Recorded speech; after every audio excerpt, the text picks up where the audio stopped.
Povedzte mi, kto tu nekradol? Ja sa vám rád predstavím, Igor Matovič, teší ma. Ja volím preto Fica, lebo nemáme politika na Slovensku lepšieho od neho. Je akceptovaný na celom svete. Ako v Číne, ako v Rusku, v Amerike a no proste na celom svete. Na výbornej úrovni reprezentoval naše Slovensko. Hovorí sa tomu snívajme s nami.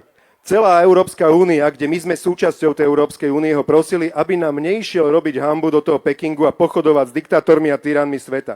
Čiže Fico nie, že nám robil dobrú reklamu. Fico urobil Slovensku obrovskú hanbu a urobil zo Slovenska niečo podobné, čo svojho času robil Mečiar, takú čiernu dieru Európy. Viete čo, mňa nezaujíma Európska únia.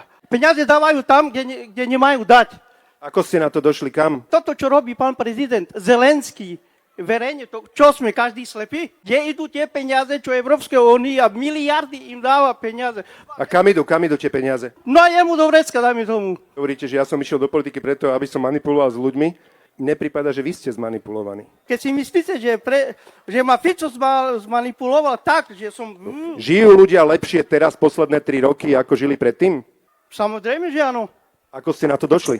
Lacnejšie potraviny. A to, ako ste na to došli? Vy hovoríte o tom, že vás nikto nezmanipuluje? Ako ste došli na to, že sú lacnejšie potraviny? Ja ich kupujem dennodenne. Čo sa babe chcelo, to sa babe snilo. Za 3 roky ste vyčerpali 20 miliardy korún. 20 miliard bolo mínus. Fuč, kde išli to tie peniaze?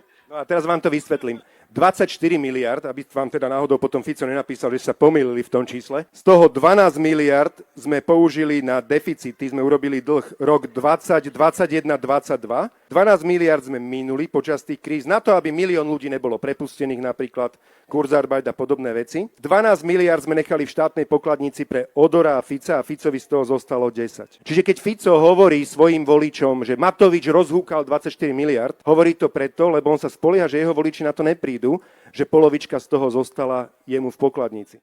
Ďakujem veľmi pekne za odvahu, za to, že sme zviedli férový dialog a že ste mi to trochu vysvetlili. A máte samozrejme 200-eurový nákup v potravinách, ktoré si len vyberiete v okrese Svidník.